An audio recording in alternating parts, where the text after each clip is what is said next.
Welcome to the American Nomad Podcast, hosted by the legend himself, or as I refer to him, the legend in his own mind, Rav Holly.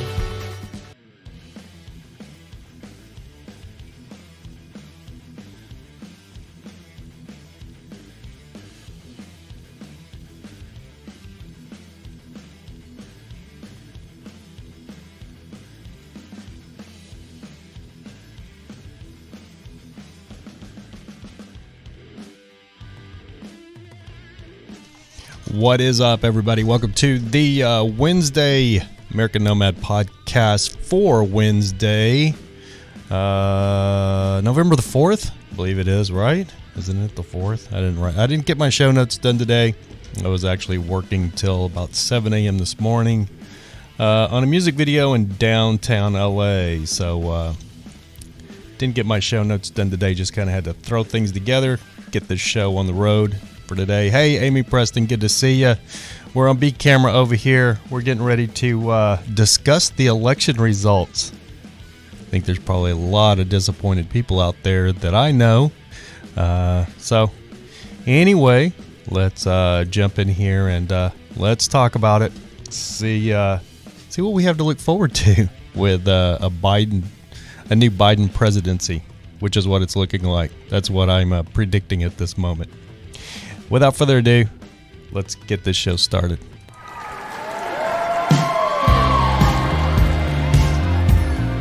Don't forget to subscribe if you're not subscribed to the channel. I'd appreciate it. Don't forget to the like button and help us in the YouTube algorithm.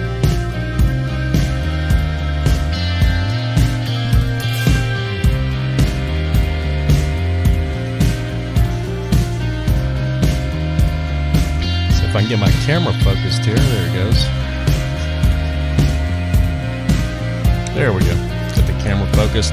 Hey, Amy Preston, good to see ya. There are still states finish counting tomorrow. Yeah, they'll be counting for a while.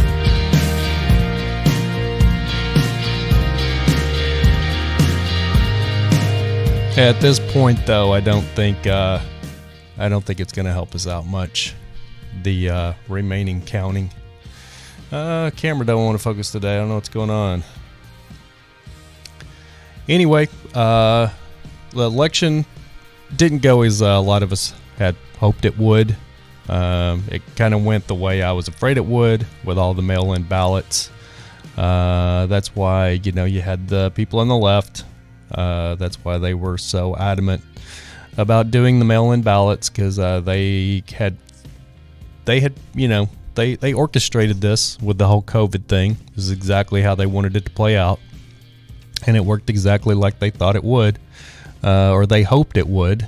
It's just too bad we couldn't do something to fend that off. But with all the COVID hysteria that they kept pushing through the media, it worked for them pretty much to a T.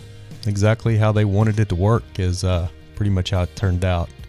I know a lot of people out there are still, a lot of Trump supporters are still holding out hope that there will be some miraculous discovery of a bunch of, election tampering, which I'm not going to say there's not been election tampering. There's already some reports through regular left stream media that there's been over, I don't know, it was 1 million or something votes in several different states that were by Politico, I believe, and it was, I think it was even reported by the Washington Times. Somebody posted it in a comment. Let me see if I can find it. Anyway, yeah, I'll try to, I don't know where that story went. I will try to maybe post it in the comments or the description down below. Oh, okay, here we go. I got it. The Washington Times, it says, Judicial Watch finds 1.8 million ghost voters in 29 states.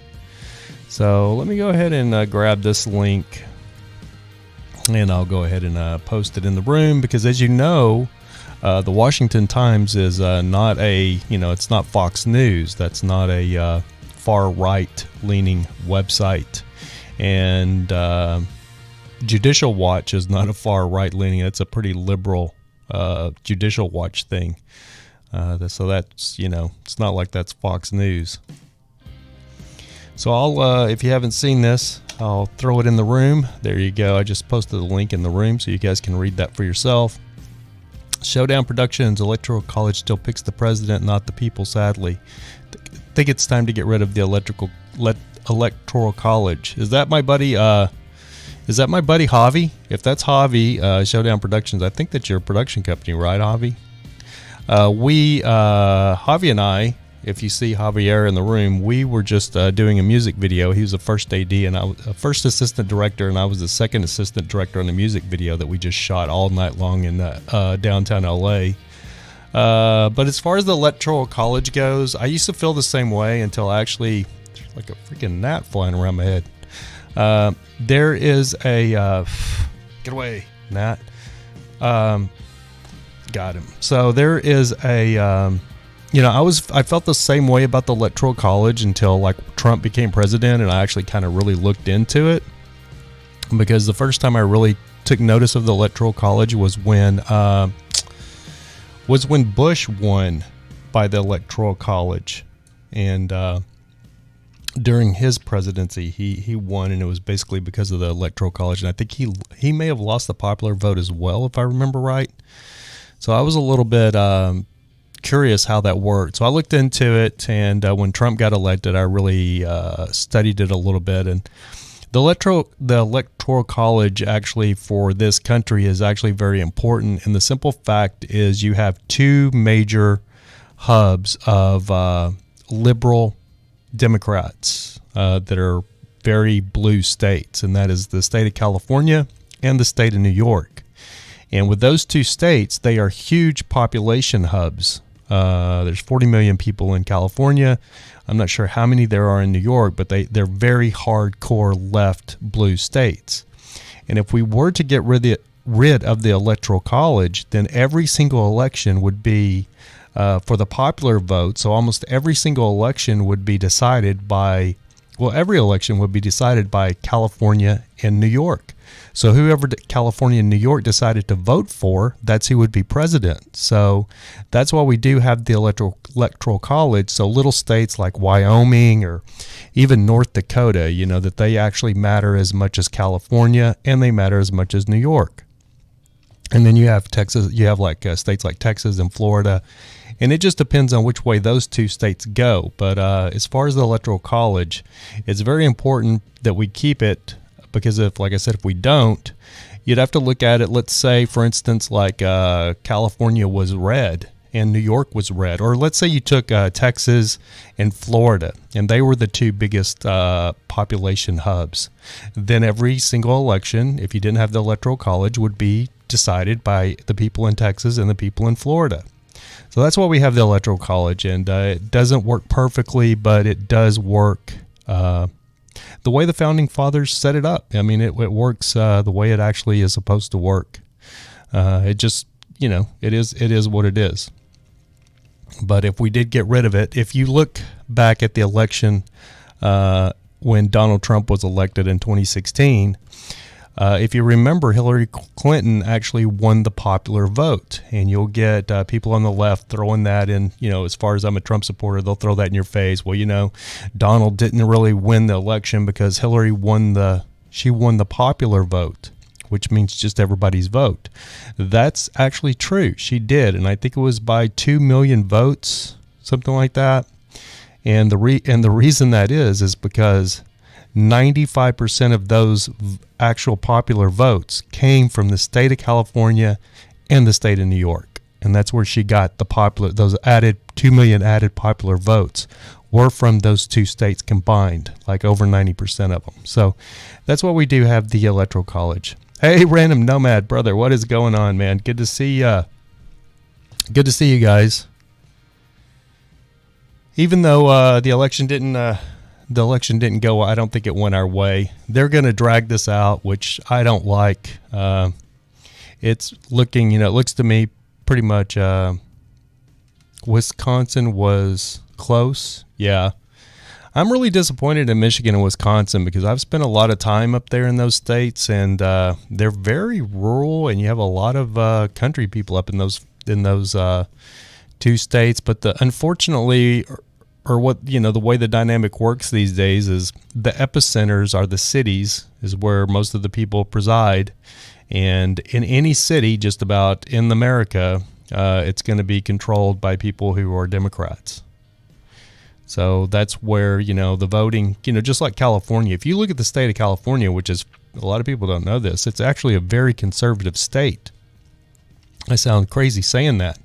But if you really look at the state of California, it's a lot of conservatives in this state. But the deal is LA is way majority left, and then San Francisco is probably, I would say, you might have like a little tiny pocket of conservatives up around San Francisco, but the majority of everybody up there, whether they're rich, poor, whatever, they're all very far left progressive liberals. So that's why, and San Francisco and LA are very huge population hubs. So they overvote everybody in the rural communities, or like a smaller little city like Bakersville that's been conservative for like the last 45 years or something like that, which Bakersville is just north of LA.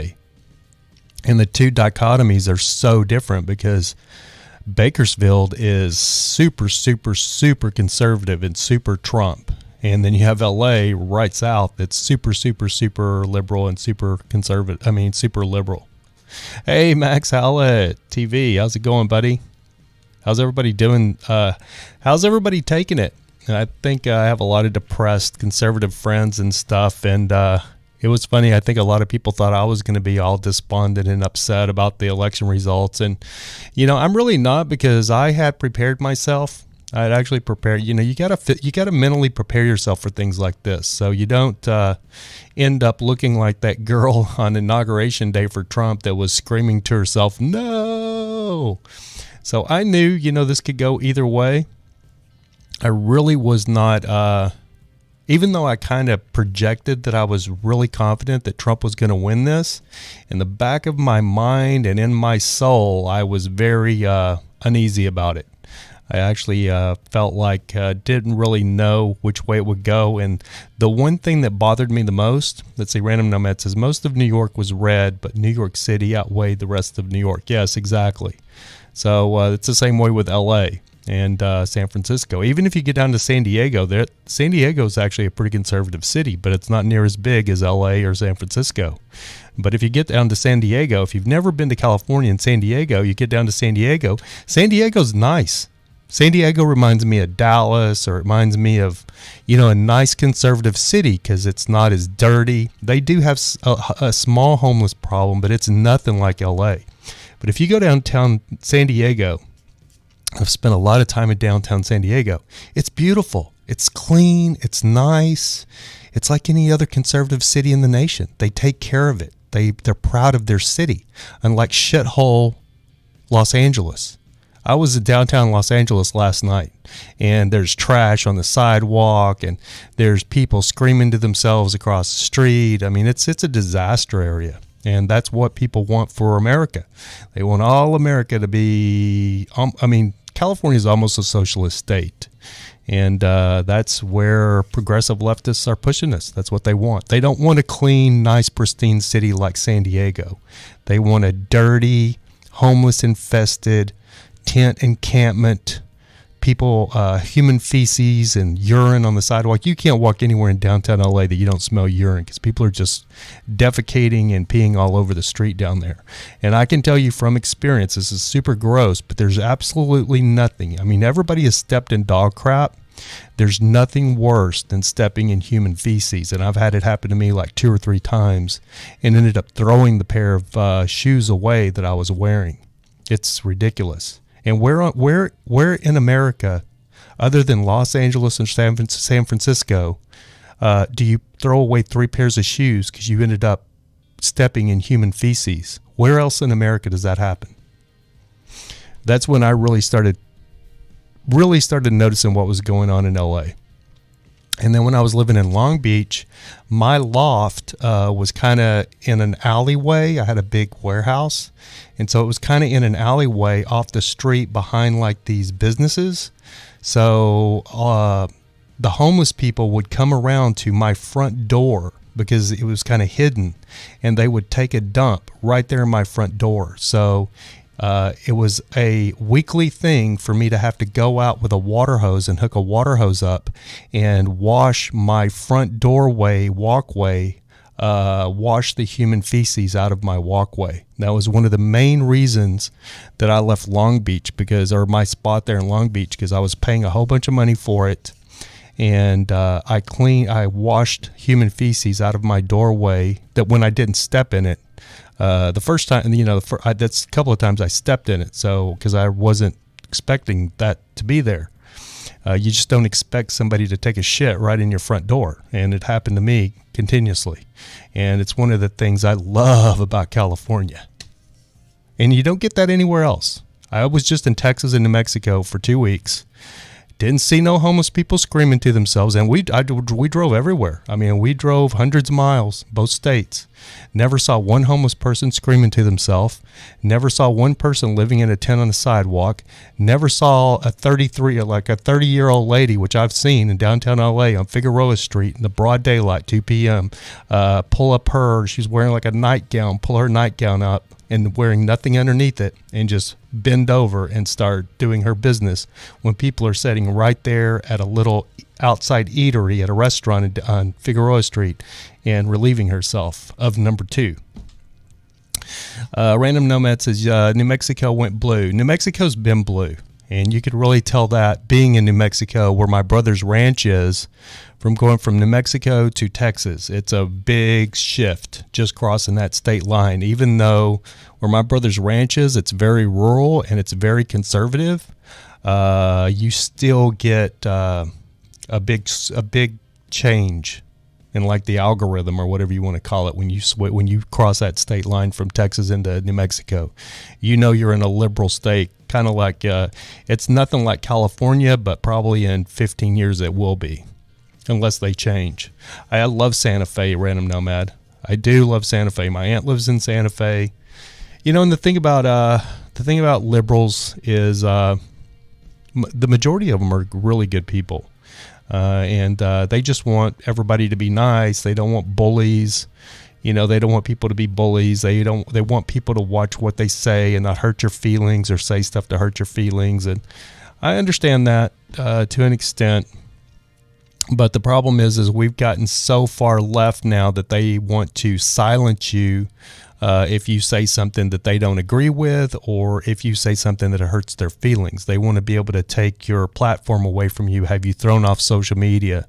And that's kind of why we loved Trump so much, because he actually stood up for that, because he does that, he does it too.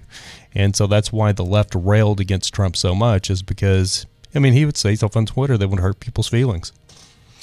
And we're living in a like an alternate universe, like the novel 1984, where if you say something that somebody might not like, well, they want to be able to do away with you. Random Nomad says, dang, YouTube buffering on me on my end, but it fixed itself now. My kids here own a lot of weaponry. If Biden tries to take their guns, it's not going to be pretty. I am concerned. Yeah, I know Biden said something to that effect, but Biden, he kind of lofts in the wind. It depends on where he is and who he's talking to. Biden is I call him the swamp donkey, because he is the swamp. He has been the swamp. That's why we voted for Trump, because we wanted to drain the swamp. Whether you like Trump or hated Trump, the one thing about Trump is he's not the swamp. He's a businessman. He's not a career politician. He had never been in politics. He was only a politician for 4 years. He'll only be a politician for 4 years, because he'll get out of politics after this, after he leaves office, and he'll go back to making millions, billions of dollars again in the private sector. And who can blame him? But he's not a career politician like Biden, that's been a career politician for 50 years. Now, my friend Javier asked me via Facebook if I thought that something to do with this was with the deep state. And interestingly enough, I really don't. I know the deep state, or, the NWO, the New World Order, they hated Trump because they couldn't control him. Trump is going to do whatever he wanted to do because Trump is a slave to nobody but himself. He does what he wants to do, and that's one thing I respected about the guy. Even though I don't always agree with what he says, I still respect him because he speaks his mind. He speaks from the cuff. He's not a polished politician, and he doesn't, he's not about being politically correct. He's just about telling you like it is, which I respect that in anybody. Let's see. Showdown Production says, very interesting on the Electoral College. Think of how many people have moved out of California and New York to the middle of America, and I'm sure that has a lot to do with the swing states. Yes, that's why you see, as a matter of fact, I just had this conversation. I'm not going to throw under the bus, but a friend of mine, via social media, I saw her post on Facebook, and she said, come on, Arizona. She goes, come on, Arizona, come on, Nevada, you can do it. Because she was rooting for Biden. She had voted for Biden. Okay, this is a great. I didn't call her out, but I said, no, hey, I said, wait a minute, didn't you just leave California? She left California in 2014. She moved to Vegas. So she is the typical. She is what is wrong with California. She fled California because she was a single mom. She got pregnant, had a baby out of wedlock with a guy that ran off and left her. She was a model. And I'm not trying to talk bad about her. There's nothing wrong with being a single mom.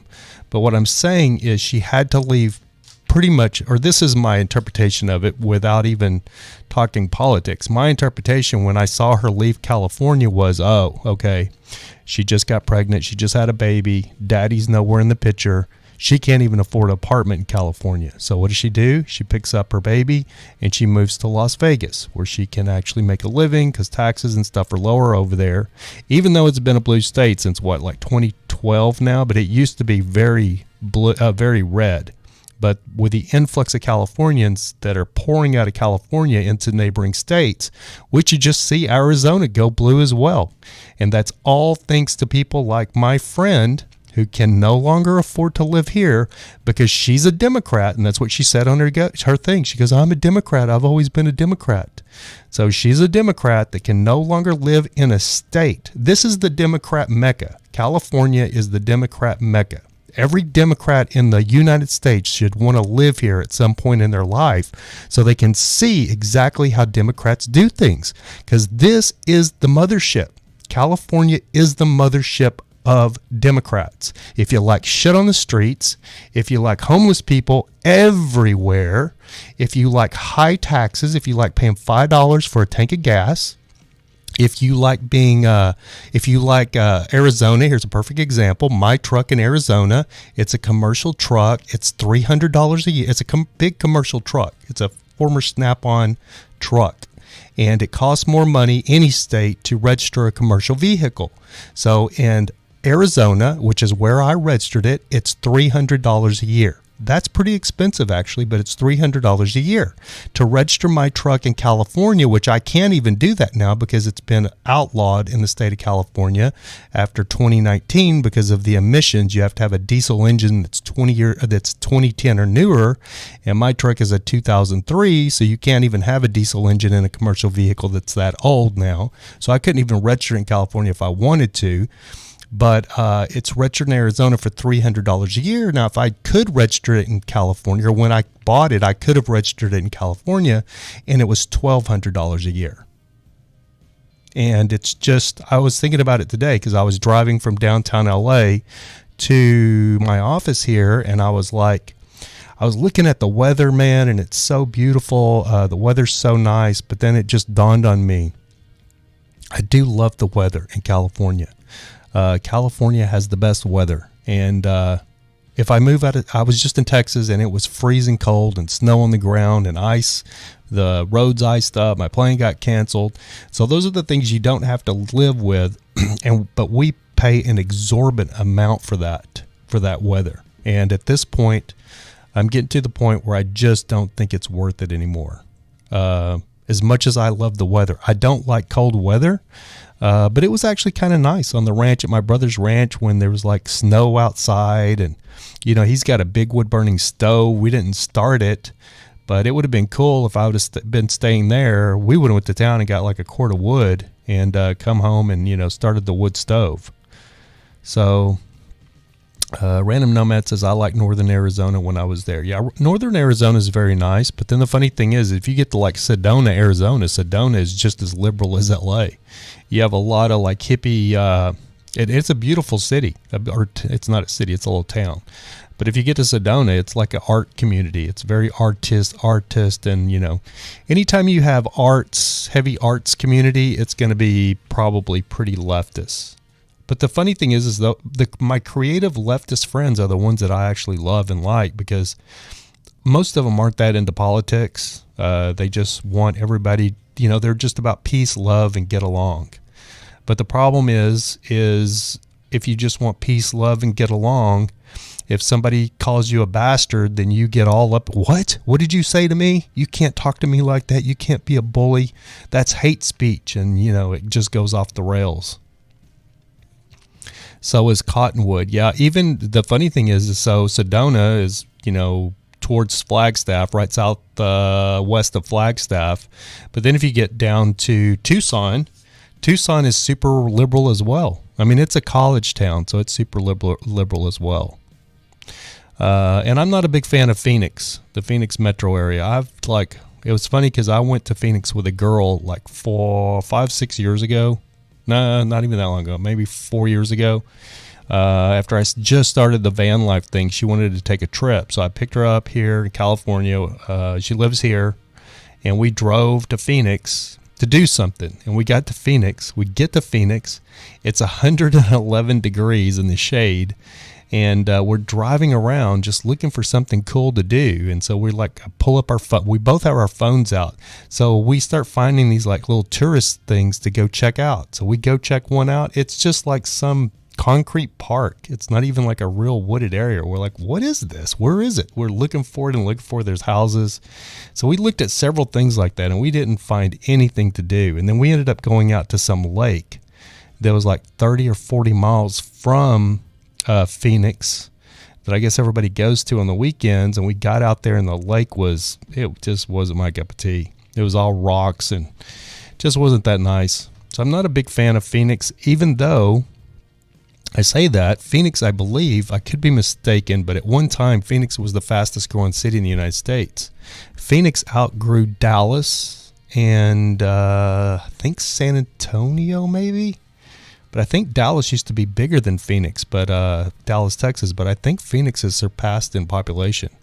But then Phoenix is another one of those towns that you get. I think it might have been Salt River. I'm not sure, Random Nomad. But Phoenix is another one of those towns that's getting an influx of Californians. So, you know, that's my biggest gripe about Californians. But then, you know, I'm now conservative. But when I moved here, I was liberal in California. I was super liberal, and I was actually kind of relieved to get out of Texas because at that time, Texas was too conservative for me during the George Bush years. Was not a fan of George Bush or the George Bush family or any of that, or the neocons, the neoconservatives. I'm not a fan of neoconservatives at all. I'm a libertarian, and libertarians, we don't care for John Kerry or, you know, any of those old neocons. The Bush family is the poster boys, even though they're all they say they're from Texas. They're really not from Texas. They moved down to Texas from New York or somewhere up there, but, you know, it is what it is. So that's what I liked about Trump, because Trump basically hijacked the old neocon Republican Party and just made it his party.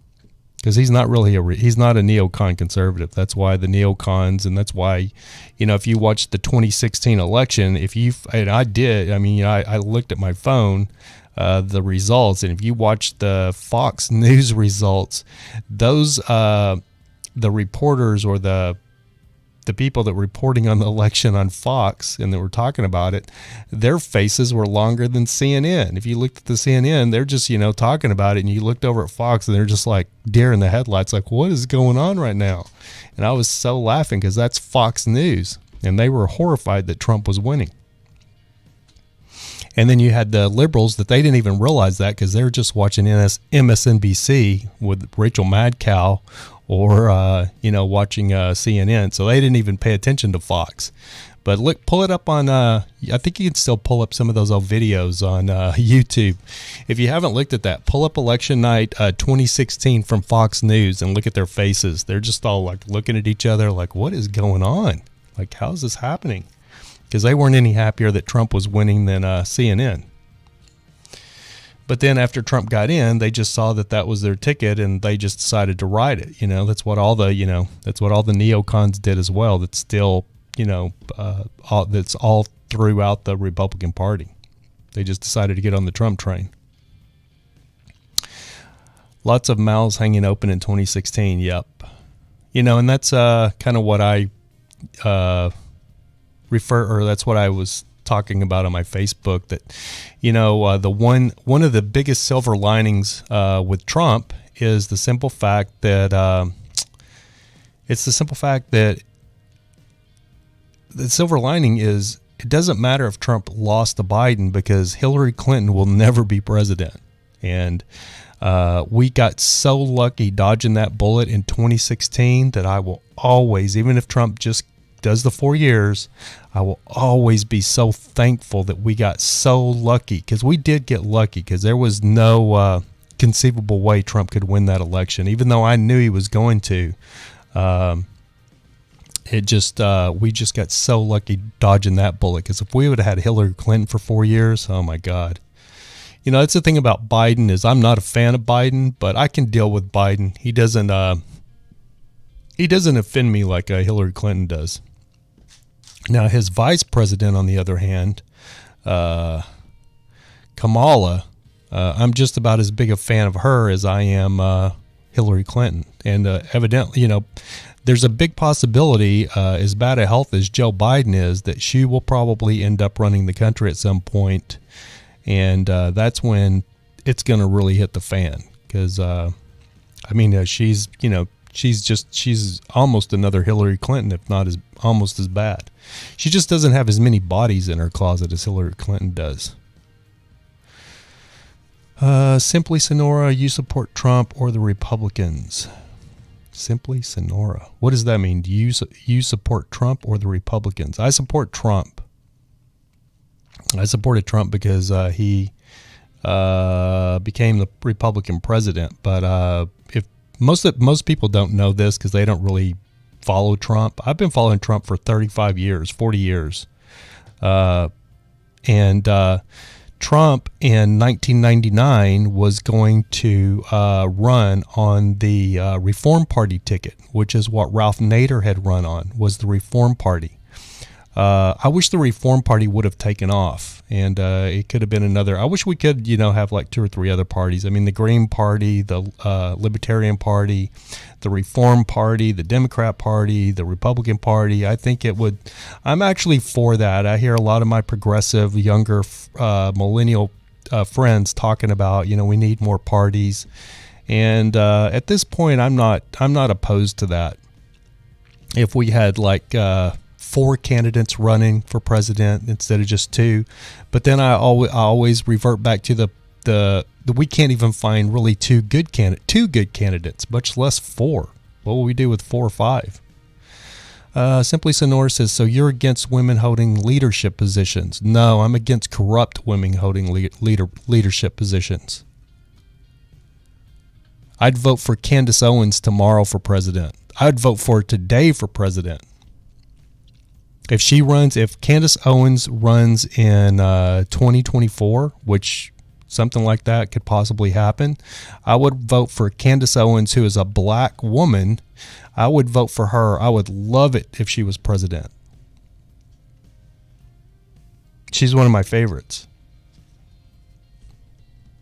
But yeah, Hillary Clinton, that's got, massive amounts of bodies in her, skeletons in her closet. Nah. I'm going to pass on that one.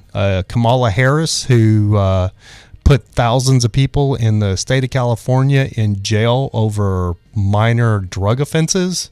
Yeah, going to pass on that one too, lady. Joe Federico, I'm not against women holding leadership. I'm not either. As a matter of fact, like I said, if we, dude, I would vote for, a woman in a heartbeat if it was the right woman, that I supported her, and I thought she was intelligent. And Candace Owens, dude, she's so smart. She's so smart and she's so intelligent, and she tells it like it is, and I respect that. Random Nomad says Jo Jorgensen got like 1% of the votes across the country. I just couldn't get behind her because she was all into the BLM thing as well. She was all into pandering and supporting the BLM thing, and that's not really a libertarian. The problem with the Libertarian Party is, Ron Paul, he's the godfather of the modern day libertarians, and I was a big Ron Paul supporter. I still love Ron. He's like the only honest politician. He's the only honest politician in Washington in the last 40 years. And Simply Sonora. Really, Candace Owens? Kamala's job was to put people in jail based on the law of the state and the Constitution. Oh, yeah, and she did a bang-up job of that one, didn't she? So did Joe Biden, his 1994 crime bill. Put a lot of people in prison. So you're all for that, for minor drug offenses. But I bet now that you're all for legalizing all these drugs, that you're so happy that your two candidates put all these people in prison over. I bet you're all for legalizing marijuana. I bet you're all for legalizing drugs, and especially cannabis. I bet you're all 100% for that when Kamala put thousands of Californians in jail for a dime bag of weed. But that was her job. And she doesn't make any, she doesn't apologize for it. She's proud of it. And you're right, it was her job.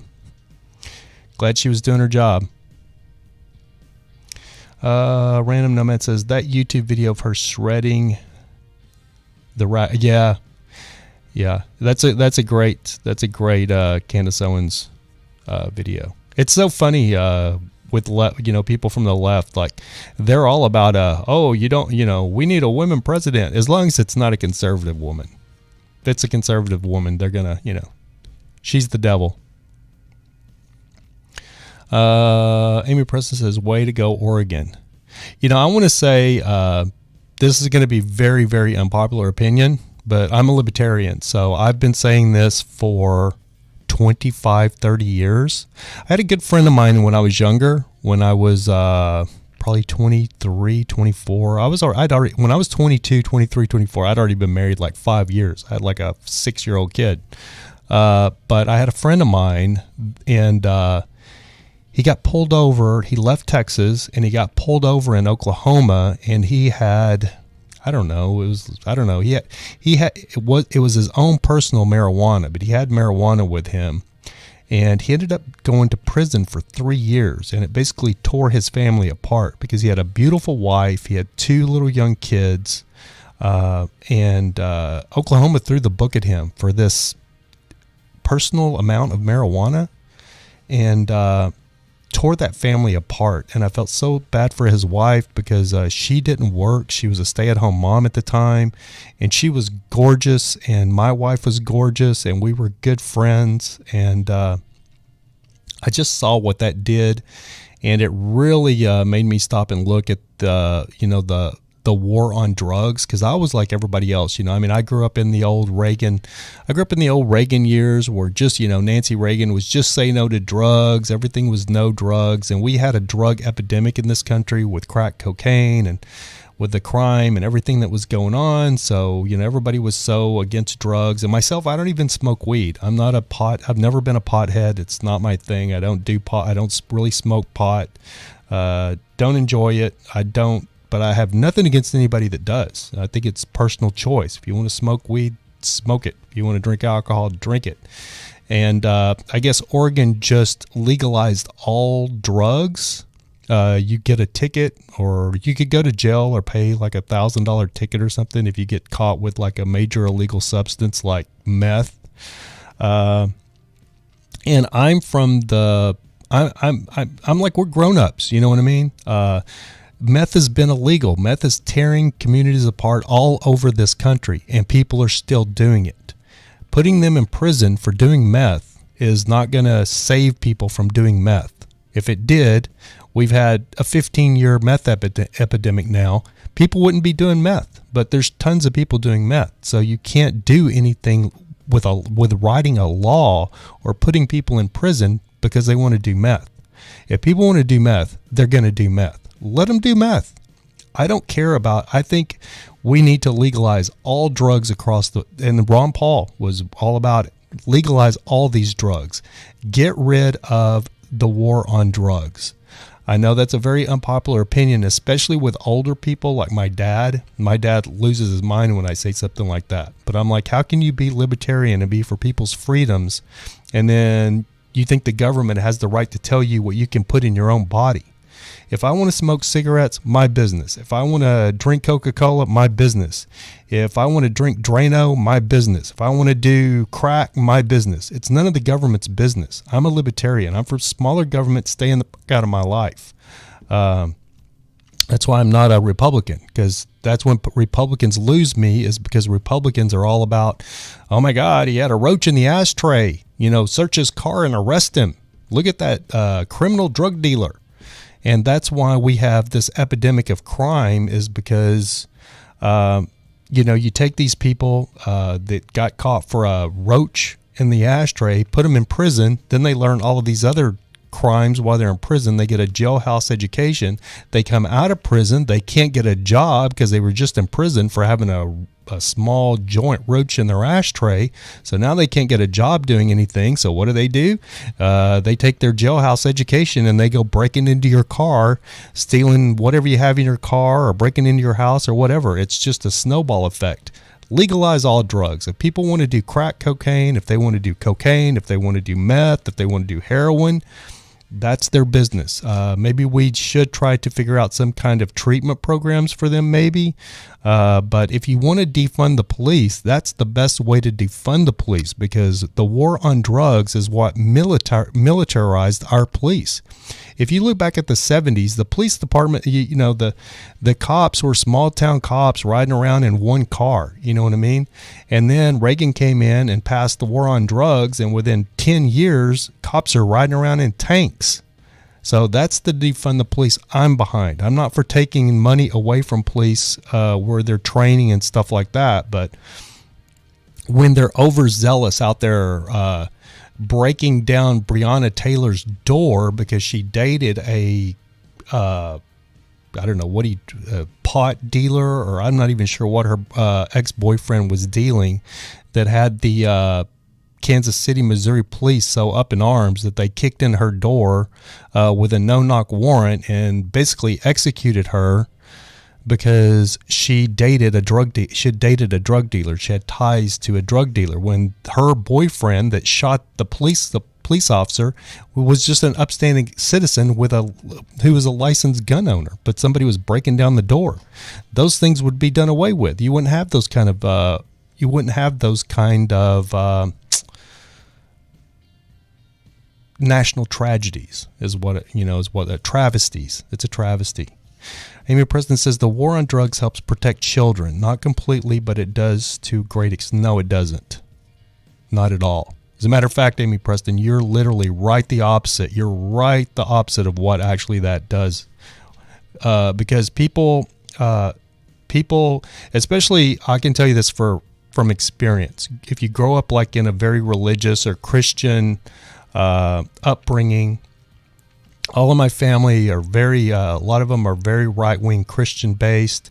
And as a kid, we were all taught you don't drink, you don't have sex, you don't do this, you don't smoke pot, you don't do any of that stuff. You don't have sex until you're married. All of this stuff. I was 13-year-old sleeping with my 22-year-old dead cousin's wife. Everything that I was drilled into me, don't do this, don't do that. I made sure I did right the opposite of what they were telling me. I got myself in so much trouble because I was doing everything that everybody that was supposed to be a role model was beating into me, telling me not to do. And when you do that with kids, they're going to turn around and do right exactly what you're telling them not to do, because if you're telling them not to do it, that's exactly what they're going to do. And it blows my mind that as adults, I have friends of mine that I grew up with that are my age, and I see them telling their kids stuff that I'm like, hey, I'll message them on Facebook. I'm like, what are you doing? You remember when you and I were kids, we were doing that same thing. Why were we doing it? Because our parents were telling us not to do it. Stop doing that to your kids. And because if you tell them, if you're drilling it into them not to do it, that's exactly what they're going to do. If you don't want them doing it, don't make a big deal about it. But if you make a big deal about it, that's what they're going to do. Simply Sonora says drugs will never be legalized because too many people in leadership are making money. Exactly. That is very true. This is a true story. You can look this up. It may have been scrubbed from Google, but you used to be able to Google this. So I think it was 2010, maybe longer. I used to know this story very well, but it's been several years. So there was a private Gulfstream jet. It was like a G2 or a G4 Gulfstream jet, which is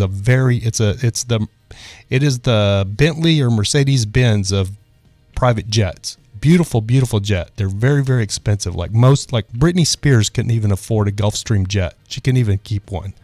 Most celebrities rent them. They don't actually own them because they're so expensive. They're like $100 million. There was a Gulfstream jet that was taking prisoners to Gitmo in Cuba, to Guantanamo Bay. This same Gulfstream jet crashed in Mexico loaded with like 22 tons of cocaine. It was a CIA government jet. Get that? Did you hear this? Did we catch this? This government jet, this private government jet that had been used to transfer prisoners from like Afghanistan and different places to Guantanamo Bay after it had been used to transfer prisoners from Guantanamo Bay to Cuba. I mean, from Afghanistan to Cuba to the prison there for the war, the 9/11 war that we went to war. It just a few months later, this CIA government jet crashed in Mexico carrying 22 tons of cocaine because the government has been shuttling cocaine into the country for years. Corrupt politicians like Joe Biden that's been in politics for 49 years. The deep state. My buddy that's talking, my buddy Javi from, from Showdown Productions. He was asking about the deep state. That's the deep state. When you have the CIA shuttling cocaine into the country with their private jet, that's what we're talking about. Tom Cruise just did a movie that was all about with the Clintons when the government was flying cocaine or letting this guy that Tom Cruise plays, letting him fly cocaine into Arkansas. And that's how all of the Clinton Arkansas thing blew up. Joe Federico says legalize drugs, but it's a slippery slope. Not good when pushers get to kids, but I know what you're saying. Yes, but the thing about it is, so here it is. If you legalize drugs, you would have to put some kind of tax on them. If you put some kind of tax on those drugs, then, that's a government tax, then all of the underbelly of the drug world goes away.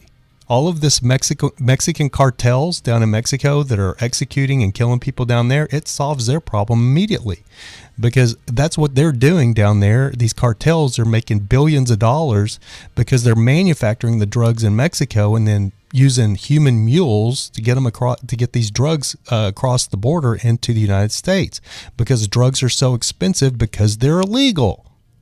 Just like prohibition. I mean, we've been down this road. America outlawed, everybody with their Christian values outlawed alcohol back in Prohibition. What did that do? It drove people underground. You had these speakeasies and all of these illegal bars. You had, old Virginia miners turning into moonshiners, making illegal alcohol up in the hills of Virginia and Tennessee and all of these places. I think that's how Jack Daniels started, right? So you had all these people making illegal booze because it was so expensive and so lucrative. That's how the mob made their money, through prohibition. That's how the mob got started. And then they transferred into illegal drugs. It just creates this huge illegal drug enterprise. And I can't remember what country it is. Well, you have Amsterdam where weed has been legal for years. I was in Amsterdam in 2012. You go to Amsterdam, you can smoke, you could smoke weed on the street. You could do whatever you want to do. The government doesn't care. And Amsterdam's beautiful. It's a beautiful city. So like I said, I'm not for anybody smoking crack cocaine. I don't think crack's good for you. I don't think heroin's good for you. I don't think any of those drugs are good for you. But I think if people are going to do them, people are not going to listen to the government. Whatever the government says, they're still going to do them. And I think it's detrimental to society if you can put these people in prison because they're doing drugs. They're putting stuff in their own bodies. But that led to NASCAR with the bootleggers and the rum runners. That's very true, Random Nomad. That is very, very true. And I don't mean to be mean to you, Amy Preston. I mean, we just disagree on that. But I totally understand where you're coming from. You sound exactly like my dad and most of my family. They were raised with drugs are so bad, and and they are bad. I'm not going to say they're good or they're good for you. They're not. But it's just, I think it's worse to take somebody like my friend who was a full-time father working all the time and had his own little personal bag of marijuana in his car when he got pulled over in Oklahoma and ends up going to prison for 3 years. Lost his wife, lost his kids, lost his job, lost his life. I think if drugs are legalized, it will filter into homes a lot easier, and the kids will suffer much more into homes a lot easier, and kids will suffer much more than they already are. If drugs are harder to get, it won't be an everyday event at home. I totally understand what you're saying, Amy, but I can tell you this for a fact. My oldest son, I caught him and his friends skipping school one day when I came home from work, and him and his friends were all out on the patio. They'd skipped school and they were all out on the patio smoking weed at our house, and he didn't know I was coming home. And I came home for lunch and walked in the house, and there's 6-7 kids all out smoking weed on the patio, and they're 14 years old. So I sat him down. Where did you get the weed? School. I got it at school. I'm like, where in the hell do you get weed? I don't smoke weed. Your mom don't smoke weed. Where are you getting this weed at? Oh, I get it at school. Well, at their schools now, a lot of these schools in Texas and a lot in the United States, they literally have a police officer on the school campus that go around checking lockers and checking backpacks and stuff like that for drugs, because so many of the kids have drugs at school. So you don't have to worry about them filtering into the home, because if your kids go to school, that's where the majority of them are going to get their drugs. That's where I got my drugs, was at school. I had acid, everything when I was going to school. We'd trip acid. We'd go to the bathroom and drop acid, and then go back to go to health class after lunch. Or we would go out to the parking lot and get in the car during lunch and leave the campus and drive down the street and smoke weed and then go back to school after lunch, high as a kite.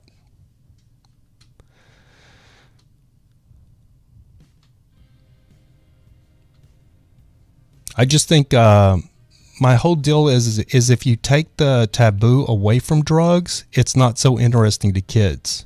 But when things are taboo, like sex and drugs, that's exactly what kids want to experiment with, because they can't figure out why adults are so enamored or why adults are so against it. Like I had some friends of mine here in California, which kind of blew my mind. They smoked weed around their kids all the time when I first moved out of here from Texas. So I was appalled to begin with. They smoked weed around their kids, and they had like a teenage daughter, and they're like, she could smoke if she wants. You want to smoke? They try to offer her like a toke of their joint.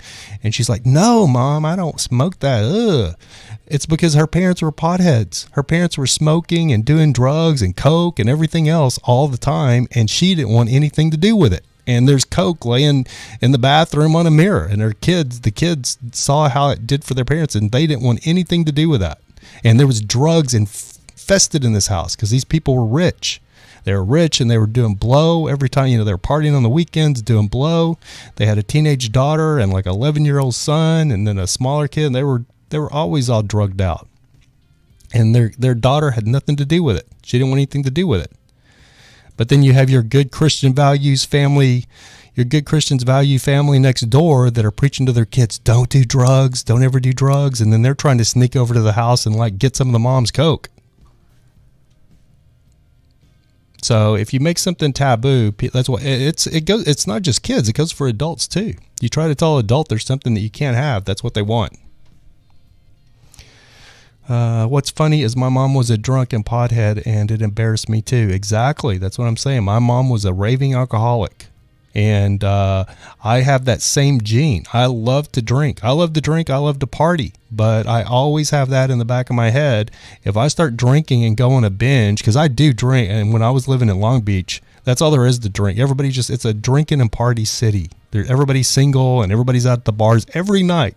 Like right now is a Wednesday. If I was still living in Long Beach, somebody would be texting me, "Hey, we're down at the Red Room. Come down. We're going to bar hop tonight." So I just go, "Oh man, here we go again."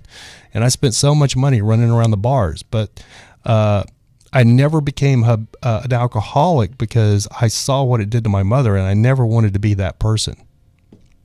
When I was a kid, in the 70s and 80s, my mom was driving around with a 12-pack of beer, and we'd stop at the beer store. She'd go in and get beer, like a 12-pack of beer, and she'd come out, and she would pop a top, and she would drive around drinking beer while she was driving me around. I was a little kid. She'd be drinking her beer while we were driving. That's where we grew up, but it never made me want to be like her and driving around drinking beer. But then on the other hand, I had cousins that their parents were super, super religious, super holy rollers. And we would go over there for like a Thanksgiving or something. And they'd like, "Hey, we're going to go get some beer. We're going to drive around. We're going to drink beer."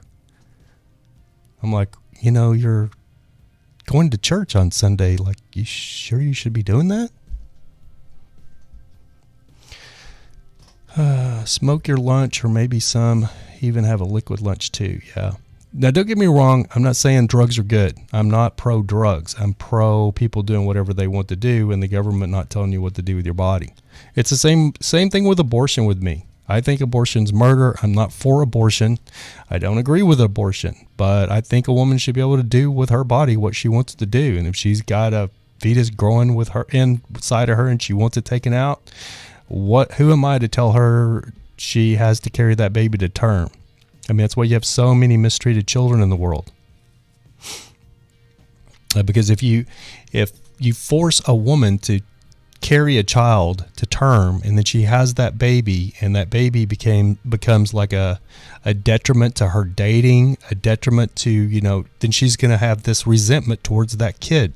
Do you think she's going to treat that kid very good? Do you think she's going to treat that kid nice? Nope, I don't think so. And that's why you have so many abused and mistreated children in the world. And not loved. There's nothing worse than a kid having to grow up in a household that's where they don't feel like they're loved. They don't grow up to be, they have a very slim chance at making it in life. Trav, man, you are so cool, dude. Thank you so much, man.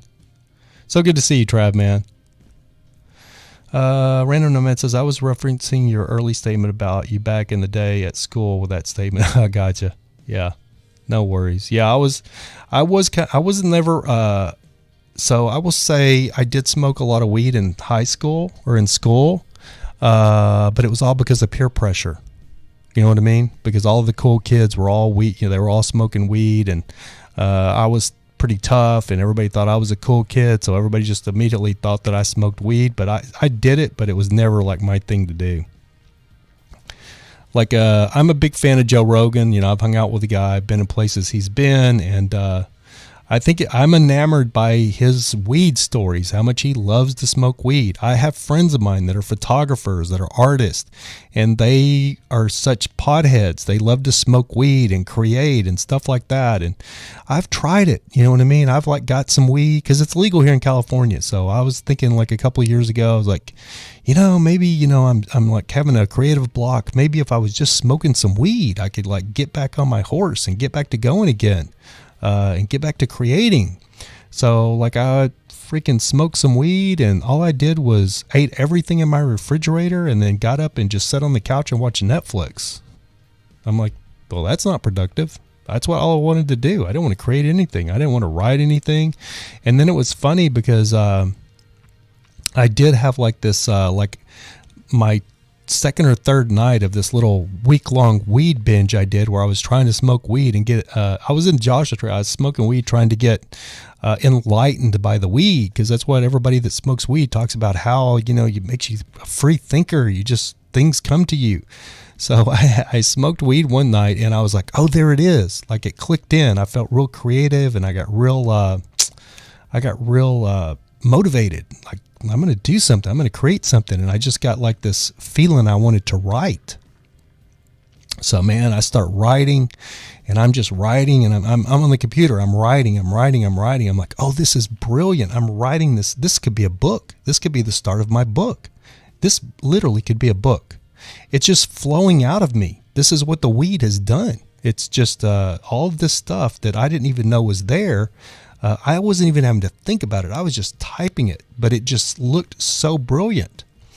I was like, this is literally going to be like the start of something for me.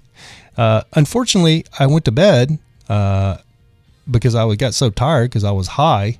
I went to bed, fell asleep, woke up the next morning and sat down and went to reading what I had wrote. And it was like the most, not to use the retarded word, but it was literally like, I was embarrassed that it was on my computer for as long as it was. And I just thanked God that nobody had seen it, because it was just it didn't even hardly make sense. But when I was high, I thought it was brilliant. I was having a Kanye West moment. I'm like a messiah. I didn't even know I could write like this. And then I sobered up and I realized I couldn't. Hence the old school term, you were cool. Yeah, thanks for writing, Nomad. So yeah, but anyway, so how's everybody feeling about the election? I've ranted for over an hour. We're going to do this podcast for an hour, and it's already past an hour. I just know a lot of people are disappointed, and I just want to say that, I think it's funny because I know that I had so many people. I've trolled so many people on Facebook that are actual friends of mine that are huge liberals, and I'll troll them and I'll say mean things to them and get them all bent out of. That's the thing I'm going to miss about Trump the most, is because you could just get all my leftist friends into a frenzy. So I think it's funny because all of these friends of mine, they couldn't wait to hit my Facebook page today because they thought I was just going to be a basket case. And the funny thing is I've said this on my podcast several times, is I don't take politics as near as seriously as I do on Facebook. The thing with Trump for me was what I loved about Trump the most, and I've said this, people that know me have heard me say this. The thing I loved the most about Trump was how much liberals hated him. It just made me giddy on the inside to see just how it showed their true colors. I have a lot of friends that's deleted me and that hated Trump, but the great thing that Trump really did for me is it let a lot of people that I thought were really close, good friends of mine, it let me see who they really, really were. And they weren't really very nice people. It was all a facade. It was all of, like my friend Javi that was in the room, he's a liberal guy. You know what I mean?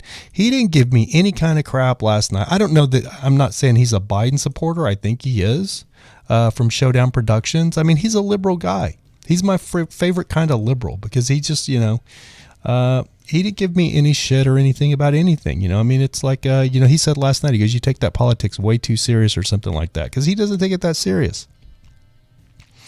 And I actually, but it's like I told him, I really don't take it near as seriously as people think I do.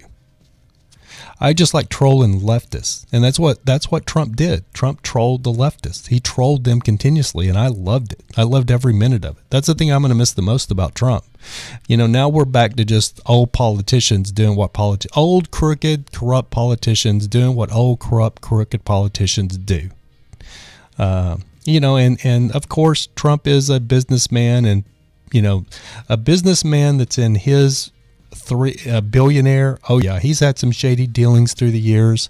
In the 70s, 80s, 90s, his family, or 80s, 90s, he was, the king of New York when it came to being a developer. And New York was ruled by the mob. You don't think Trump's probably had some crazy meetings with mobsters? Yeah, I would imagine he has. But what I respect is he still did his thing. He still did his thing and made his business work. And that's what I always respected about him. Plus, I've listened to him for 35 years talk about he was going to, how he might run for president one day. And I watched him on Oprah when I was a kid, like turning 18. It was like the first time I was going to be able to vote. And Oprah was asking him, she's like, that's presidential talk. And I can't remember who our like Walter Mondale, or what was that guy's name? Like, our choices that year for president were horrendous. And I was asking my girlfriend at the time, we were both 18. I was like, why won't somebody like Trump run for president? I would vote for him. And then lo and behold, 35 years later or something like that, he finally decides to run for president. And I will say that the president that we got as Trump as president in his 70s is not the same. Trump used to be very sly, very smooth, in his younger days. If you look at it in his older interviews, like when he was in his 20s, late 20s, early 30s, maybe even in his 40s, he was very intellectual, very, he spoke. But after The Apprentice, he just got this rambunctious, just this bobostrous, I don't know what the word is. But it worked for the time because it drove liberals crazy.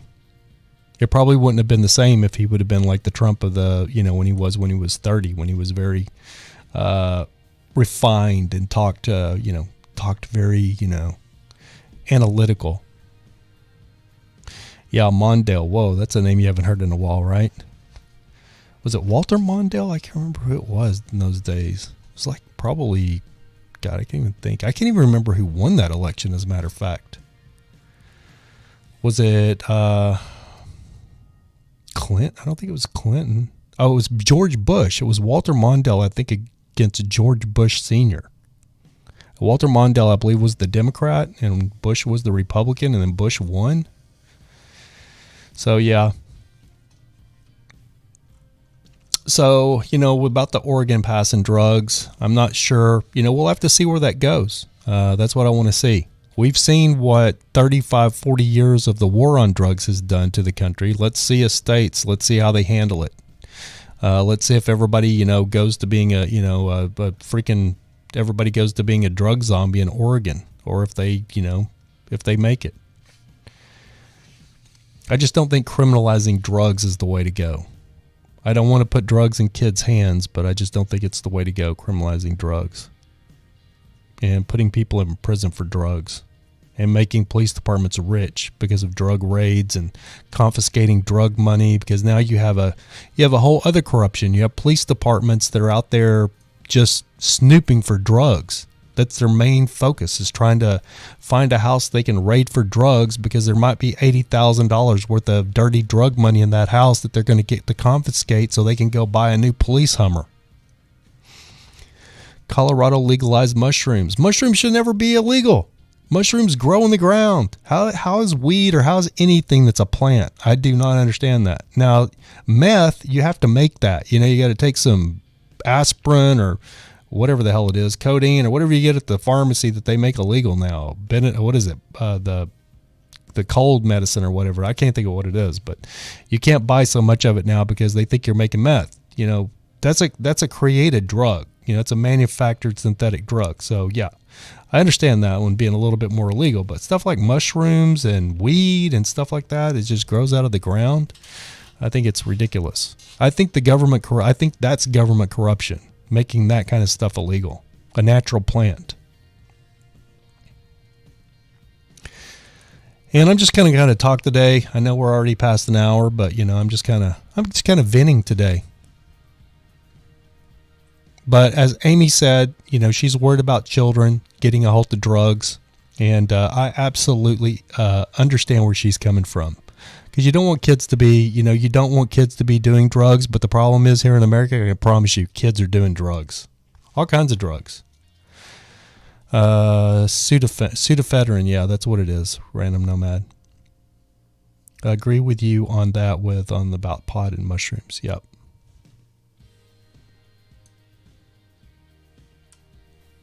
And I don't think mushrooms or pot are good for you, but I just think, it's a natural. How can you make illegal natural herbs or, natural things that grow out of the ground? I mean, it's ludicrous to me.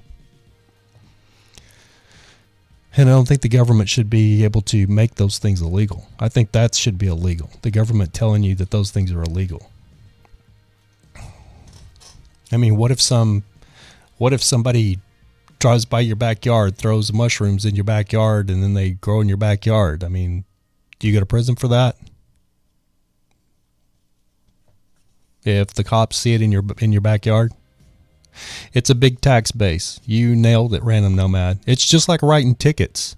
The cops don't care if you're speeding. The cops are speeding all the time. If you look at the people that are speeding the most, it's the cops. They're speeding everywhere they go because they know they can. But if you're speeding, now do as I say, don't do as I do.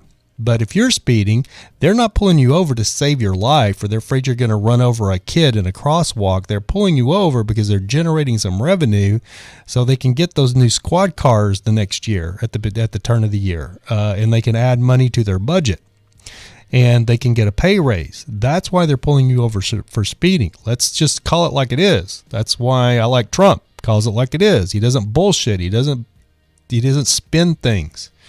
And you have people go, oh no, the police, they have to monitor our speeds because we can't monitor our speeds ourselves. So they have to pull you people over. So they slow everybody down, or people are scared to go fast. No, you get on the freeway in LA. It's every man for himself. Nobody's driving the speed limit, but every now and then you see somebody with some sucker pulled over. Now I will say you see like complete idiots that are cutting people off and driving recklessly speeding. There's never a cop to stop those people. I never see those people get pulled over. I see people cutting people off, almost running into people, like cutting back in front of people, just missing them by like this much. There's never a cop to get those people. No, the cop gets the mother that's running late to pick up her kid from soccer practice, and it's going like 6-7 miles over the speed limit. She's in a 65 going 70, and she gets pulled over for speeding. That's who the cops get. Random Nomad says, for manufacturing cause, someone puts spores in your backyard and you grow mushrooms, that'd be messed up if they arrest you for that. That's what I'm saying. But if it's illegal and somebody throws it over your backyard and it was to grow there, you've got illegal mushrooms growing on your property. If a drug dog walked by and alerted the cop and then he looked over your fence, would you go to prison for that, even if you didn't know it was there? Because nobody's going to believe you that you didn't know it was there. So, that's what I'm talking about. It's just, I just don't, I don't know. I don't agree with it. But who am I, It's just my own personal opinion. And God said, behold, I have given you every herb bearing seed, which is upon the face of all the earth, and every tree, which is the fruit of the tree yielding seed to you. Yes, Trap Man. Genesis 2:29. Yes, sir. That's another, I love, people that quote the Bible, but they don't quote all of the Bible. They just quote the part of the Bible that they like, that pertains to what they like. But there's a lot of stuff in the Bible.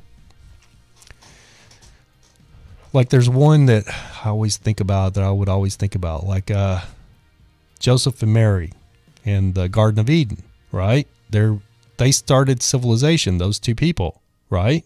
Okay, wait a minute. How did that happen? They had sons. How did that happen? You know what I'm saying? And then they made more people. How did that happen? Because wouldn't they all be related? All right? They can take my weed and my medicine, but they can't take my religion from me. That's very true too. I pretty much share your opinion on legalization. Yeah.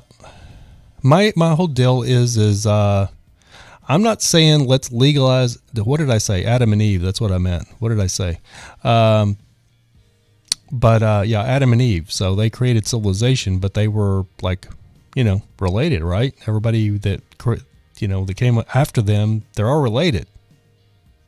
So if Adam and Eve had a son and daughter, and then Adam and Eve's son and daughter had son and daughters, they're all related, right? Isn't that incest? I don't know. Not trying to knock the Bible. A lot of people, it does a lot of good. I'm not anti-religion because I think religion is great for people, and it's great for their morals, and it really helps people. It really helps people. You know what I mean? Everybody needs something to believe in, whether it's The Secret or the religion. Oh, I said Mary and Joseph. Yeah, sorry about that. I meant Adam and Eve. Thanks, Random Nomad.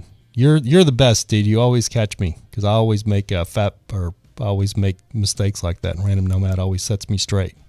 I want to thank you for that. You don't just moderate the chat. You moderate me, which I need a lot of. But anyway, I just wanted to say that, with it looks like Trump lost. I'm going to just come right out and say that, Trump lost. I'm not into dragging this whole thing out with, all the recounts and everything. We can recount, but I don't think it's ever going to change the outcome. I think Trump did lose. I know there was a lot of people that hate Trump. I think a lot of the younger base, the really young people that's never voted, I think a lot of them turned out to vote because they don't like Trump. So I think Trump lost. I think it is what it is, and we'll have to see what the future holds. I will say I'm not going to be quiet. When I was, during Obama's administration, I was raised that, my dad raised me where you just didn't talk bad about the president, whether you agreed with him or not. It wasn't very patriotic to badmouth the president. So even if you didn't like the president, if he was a Democrat or whatever, or a Republican, and you didn't like him, while he was serving, you just didn't really talk bad about him. Those days are over. Those days are over. Every single thing that Joe Biden does that I don't agree with, I'm going to freaking roast him. I've already nicknamed him. Everybody calls him Sleepy Joe. I have another friend that calls him Pedo Joe. I kind of like the Pedo Joe one because he loves touching little girls. We all know that because it's on video. I'm not sure that he's a pedophile. I know a lot of older men and that generation of men that they carry on about kids. They think it's showing kids affection. I don't know what it is about that generation that thinks it's cool to just over kids. So that may be what Joe's doing. I don't know that he's actually a pedophile, but my favorite one is a swamp donkey because that one fits Joe perfectly, right? I mean, I should look and see if there's like a domain name for that, like presidentswampdonkey.com, because let's analyze this nickname. We don't really know that Joe's a pedophile, even though we do know for a fact that he does like petting kids and he likes having his hair stroked on his legs by kids. He said that. We've seen it. He said that come out of his mouth, that he liked the hair to stand up on his legs and the kids to rub his legs.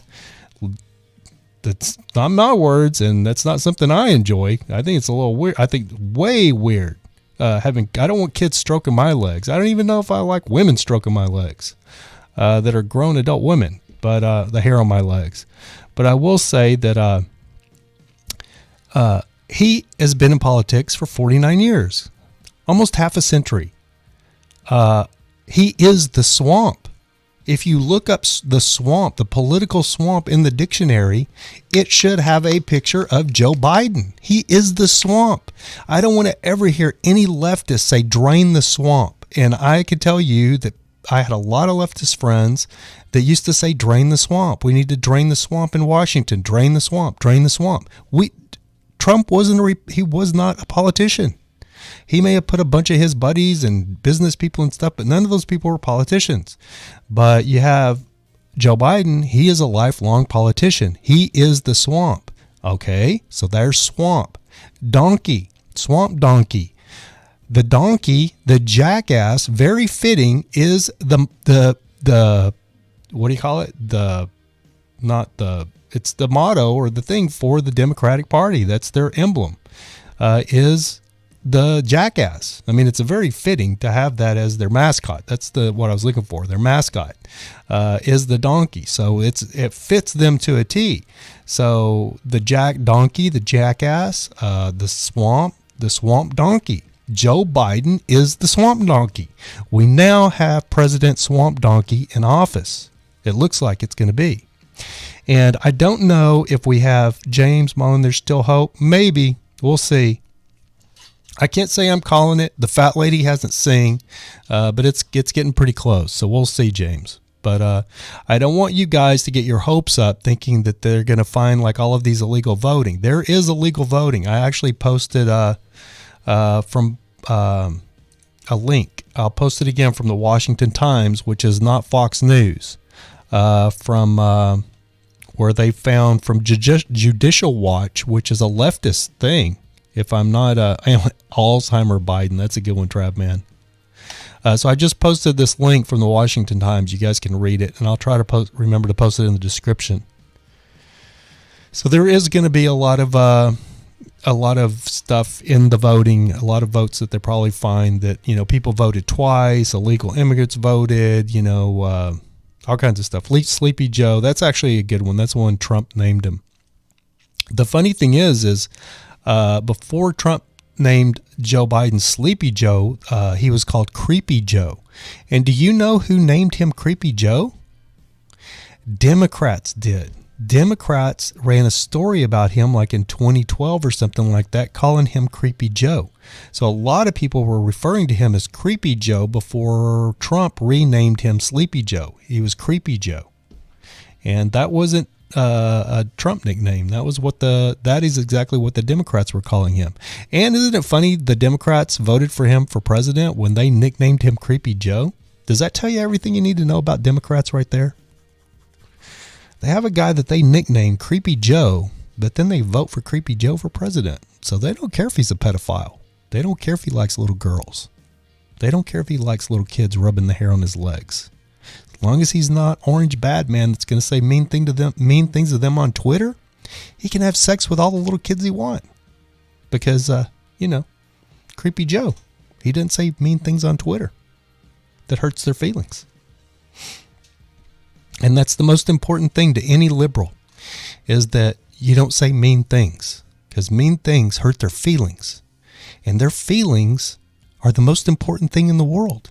They can't have their feelings hurt. Don't be a bully. Don't hurt their feelings. And this will be another unpopular opinion, something I've been thinking about. I think bullying is good. I'll just stick it out there. I think bullying is good. Have you heard anybody ever say that? I think it's good I think bullying is good. I think it is, and I'm gonna tell you why. I think bullying is good. I think bullying is, I was bullied when I was a little kid, probably 7, 8 years old. I was relentlessly bullied when my family moved to like a new town. I was relentlessly bullied by these kids, and it was hell on earth for me when I was a little kid, like 7 or 8. Before I learned I was a coward. I was scared to fight. I just wasn't a fighter. I grew up on a ranch, and nobody wanted to fight on the ranch. So all of a sudden I get to this different town, and all these kids, they're just little hoodlums. So I wasn't like them, and they wanted to bully me, and I didn't take up for myself, so they just bullied me more. But what I will say is life is hard. And being bullied teaches you adversity. So when you grow up, you have thick skin like I do. So you don't cry over being bullied. You don't cry over people saying words that hurt your feelings, because you know what it was like to be a child and be tormented and mean things said to you as a child. These kids called me everything in the book. They made fun of me. They threw rocks at me. They did everything. And I just wanted to make it stop. So I understand parents that, they lose their mind over their kids being bullied, because it was a whole drama with me being bullied. My dad and my mother just couldn't understand why I wouldn't take up for, why I was a coward and wouldn't take up for myself. Because in those days, you just fought back. That's what they would teach you. And I was too scared to.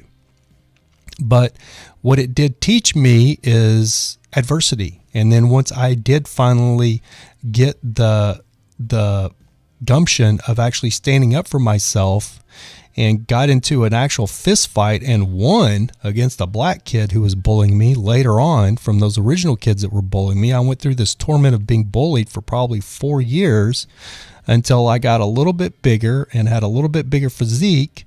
And then this black kid in an arcade was messing with me one day, and I had my quarters on the Galaga machine, and he came up and took my quarters. And I turned around and said, "Give me my quarters back." And he wasn't going to give me my quarters back, and I beat the snot out of him. because Galaga was my favorite game. And he was the toughest kid in school. So once I beat the snot out of him, none of the other kids messed with me anymore at school. I didn't have to worry about anybody messing with me at school. And that taught me a very valuable lesson. And that's when my bullying ended. And nobody ended my bullying except for myself. So you grow up, you have thick skin, and you learn that life is not easy. Life is not given to you. You have to be able to take some adversity and keep moving forwards. Even as an adult, we all know that's not easy at times. Random Nomad says, I had my head split open by a rock once growing up. Yep. I'm not saying, that extent of bullying is good for you, but I just don't think bullying, trying to protect these kids from bullying. Kids are mean. You know what I mean? Kids are evil. But there's a reason for that. You know what I mean? If you believe in a creator, why are these kids so damn mean? Because whoever created us knows life is hard. I mean, kids are just say the most evil things to other kids. And if there's a weak kid, if there is a weak kid that maybe is a little retarded or a little slow or a little handicapped, do you think these other kids are going to have compassion for that kid? No, they're like a pack of hungry wolves. They're like a pack of hungry wolves. And it was so crazy to me when I was a kid, because there was a little girl that I knew she liked me and I liked her. But when all of these kids would bully me, she would just stand there holding her books and laugh. She didn't do anything. She didn't feel compassion for me. She didn't feel sorry for me. You could just see the fire in her eyes too, because she thought it was like, oh, wow. It's just all of these kids are like a pack of wolves. And it's like a pack of wolves. They're weeding out they're weeding out the weaklings in the pack. You're either gonna get some gumption and survive, or you're gonna drown. And that's kind of what bullying is. I mean, there's a reason kids are mean. It's instinctive, bred into people. That's why kids are, and kids that are so nice, the parents think my kid would never bully. Those are always the bullies. My kid would never do that. Those are always the meanest bullies. My kid is such a nice little sweet junior. And those are the bullies. Those are the meanest kids. But but the parents don't know this. The only people that know this are other kids that are getting bullied by your sweet little Joey. Thrown from like a little cliff and smacked the top of my head. Ooh, you got thrown off a cliff. Yeah, now that's a little too much. I don't think you should go to jail for weed, but throwing a kid off a cliff, that's might be where I draw the line. Anyway, guys, I've just kind of been going today because, hey, it's day after election, so I wasn't so worried about just having an hour podcast. I do have to get off here because I have to go get my dog. My friends Kim and Brent are watching my dog because I worked last night and it was like a 14-hour shift and I didn't want him to be by himself in the truck, so I got them to watch him for me. So I do have to get off of here and go get my doggy. But I just want to say that the last words from this podcast is no matter how this election comes out, I know it's probably going to get drug out. It could get drug out for a month or something. I don't know. I'm ready for it to be over. Biden wins. I'm ready for it to be over. Let's put it behind us and let's move on. But let's also remember now that the left don't have Trump to blame for every time something goes wrong. The next time a George Floyd gets choked out or, choked to death by a cop or whatever, can't blame Trump. If we have some other kind of worse COVID that outbreak, we have an Ebola virus that outbreaks in the United States and starts just massacring, decimating the population. That's Biden's fault. You know what I mean? He created it. It's all his fault. It's all that's the Biden Ebola virus. The Biden Ebola virus. The Biden Ebola virus. It's all Biden's fault. If he starts talking about raising taxes, we should storm the White House, drag him out of the White House, and behead him like the Game of Thrones. And put his head on the stake in front of the White House. If he talks about raising taxes, or if he starts trying to raise taxes, that should be the end of it. That should be the end of him and anybody that talks about raising taxes. And create a war on the police again. Yeah, and create a war on the police again, or takes us into another foreign war. That was another thing I loved about Trump is he was all about keeping us out of war. And he's the first president that I can remember, I think, in my lifetime, except for maybe Jimmy Carter. But then Jimmy Carter let Iran just basically overrun him, or just because he was a coward with the Iran deal. And Reagan came in within a day and freaking handled it as soon as Reagan came into office. And Jimmy Carter let our Iran hostages sit in Iran for what, like 2 months, 3 months or something like that. So I think Jimmy Carter was probably the best person.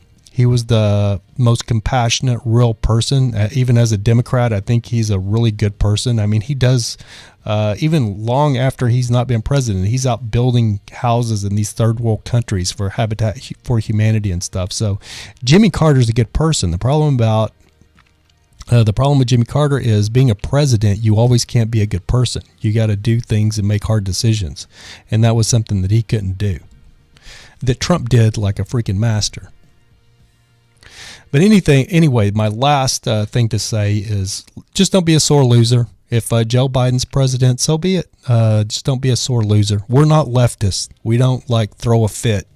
We don't throw a fit, and at the inauguration, you're not going to see us on the ground like throwing a little temper tantrum going, no! You're not going to see it, because we don't, it is what it is. Majority rules in this country, and if the majority voted for Biden, then so be it. If we find that there's going to be a lot of cheating that went on and stuff, I'm sure of it. My friend, I posted this on my Facebook page. I don't know if I think she might be a Biden supporter, but then she's an active military, so she could be a Trump supporter. I don't know. What I do know is she made a post. She replied to one of my posts, and she said that she never got her absentee ballot. And she's active military. And then she said she posted on it on her stories, I guess her Facebook stories, and she started getting hit up by a lot of our other military friends that said they didn't get one either. And when they're talking about getting ballots out to, mail-in ballots out to millions of Americans, it's always been first priority to get the absentee ballots out to our active military, because a lot of them are serving overseas and serving the country in different ways where they can't go vote. So to find out, I don't care if she's voting for Biden, to find out that she didn't get to vote when she wanted to vote, she signed up and did the things to get her absentee ballot, and they never sent it to her, that's troubling. But then you also have to realize that I think the left thinks that most of the active military are very pro-Trump. So why didn't the pro-Trump military people get their ballots? Those crazy things that make you go, But anyway, if Biden takes the helm, we'll see what happens. But we don't have to be quiet anymore as conservatives. We don't have to be quiet, and we don't have to be cordial, which we've always done because we were raised with respect and manners. But we don't have to do that anymore. The gloves are off. Random Nomad said, life goes on. My opinion, I answer to a higher power, so it's whatever. Exactly. It's all in God's hands, right? I hope we don't go to war with China over COVID-19. I agree with that. It'll be weird. I mean, it'll be interesting to see how long it takes to get us into another war. And if we get into a war, I'm going to blame every single Democrat I know. Because Trump basically did everything in his power to keep us out of war for the last 4 years. Hillary Clinton said we were going to go to war with North Korea. As soon as she got in there, she was going to attack Iran. As soon as she got in there, she was going after Iran. She couldn't wait to go after Iran. Trump got Iran, put them in check. He put North Korea in check. He put everybody in check. Nobody was talking about attacking us. We weren't listening to North Korea launching off nuclear tests on a weekly basis like we did the entire Obama administration. Gunzo G, what's up, brother? How's it going? Who's winning so far? This morning the numbers was still calculating with Trump losing. Yeah, I've basically conceded that Trump lost. I think Biden's going to win it. I think Biden takes it. There's no reason to be delusional about it. The way it looks like Biden wins it. I will say I'm really disappointed in Michigan. I'm really disappointed in Wisconsin, but you have like Milwaukee and Wisconsin. You have Detroit and Michigan, and I think probably those two city epicenters must have outvoted the people in the outer communities. But I don't know. I'm just surprised that I'm very surprised that Arizona went to Biden. And that vote is not actually, I don't think it's cemented yet, but I don't know. And Madison, yeah, it's a college town. Madison, so any college town is going to be very far leftist liberal. 4:34 a.m. there in the UK. Wow, Genzo G. This time at 4:34 a.m. I was working on a music video this morning. And we wrapped about 6:30 a.m. and I didn't get out of there till like 7. 250,000 population, yeah. So those liberal epicenters in Wisconsin unfortunately outvoted the rural communities. It's sad, but it is what it is. And I had actually thought about last night, I was actually thinking of possibly doing a surprise, like live, by the minute, or just keeping up, just getting on and going for 2 or 3 hours like Joe Rogan and them do, like watching the election, talking about the election.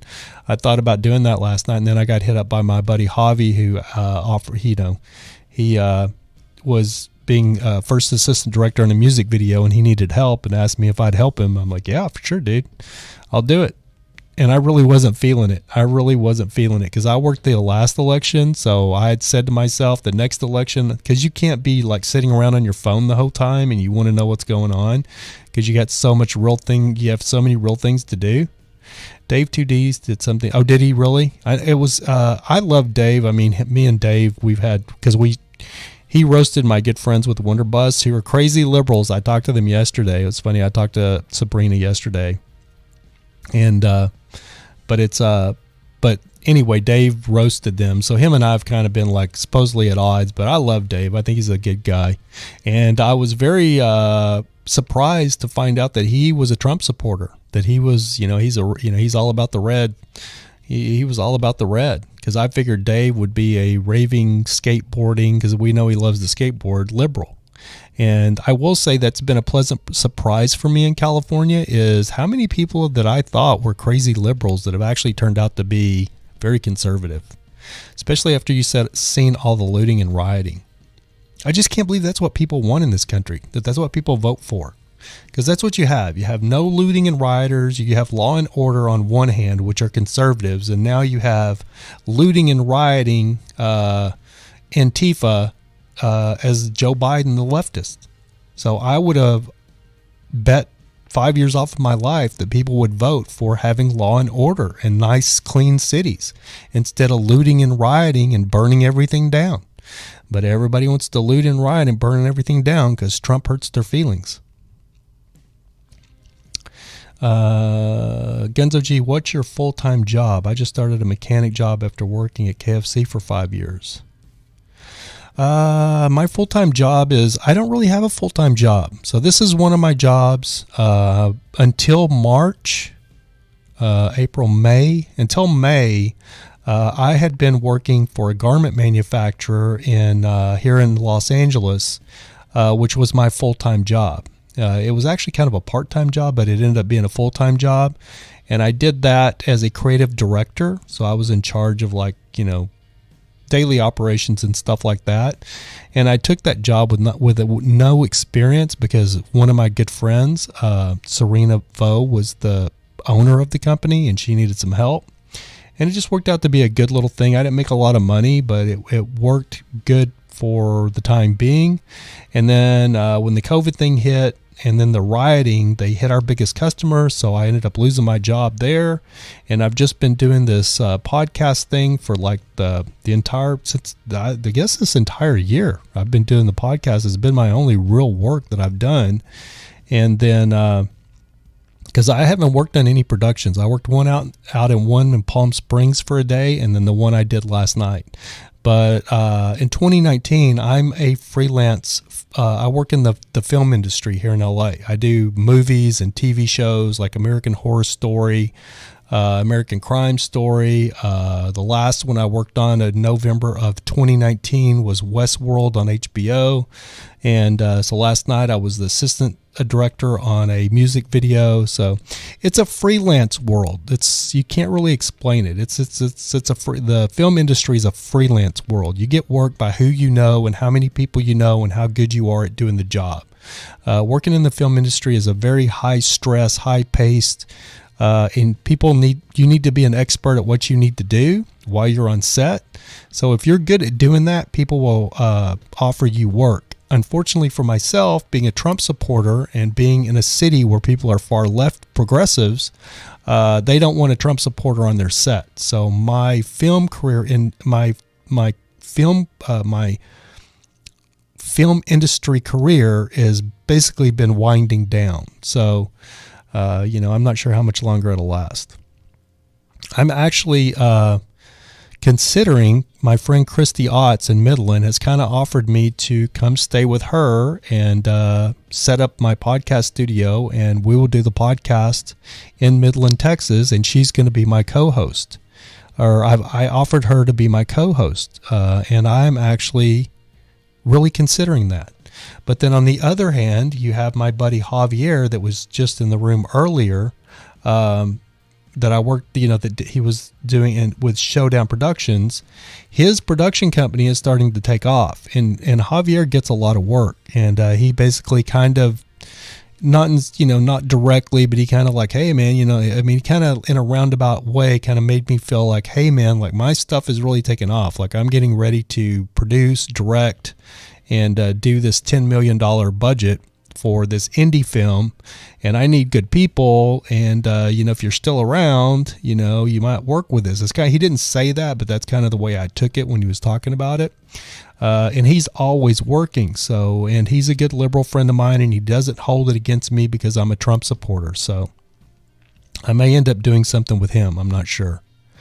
But I'm really, really getting burnt out on California, and they just voted to raise taxes again, I think on property taxes from what I heard. So my love affair with California has kind of died. And when I was on set last night, as much as I love working on set and doing that, I've done it, and it just doesn't, even though I do love it, I don't have that giddiness about it anymore because it's just a job. And if I could move this podcast to Texas and have it actually take off with a good co-host, and we could just, maybe get guests on the show, like from the ranch, you know what I mean? Like old country boys and stuff like that, and get them on the podcast, and, people that don't even think anything about being on YouTube. I think that would be a lot more interesting than continuing to stand on my feet for 14 hours from 4:30 in the afternoon till 7 a.m. the next morning. Like when I just basically passed out. I was so tired when I got to my truck, and then my hips were hurting and my feet are hurting, and I'm old, you know what I mean? I'm not as young as I used to be. A lot of these guys on set are, kids, not teenagers. They're, 20s, 30 years old. I'm old. So, it is what it is. But I'm just kind of ranting on now. But I think, we'll see. Let's see. Oh, I'm getting a message from my dog sitter. Let me read it.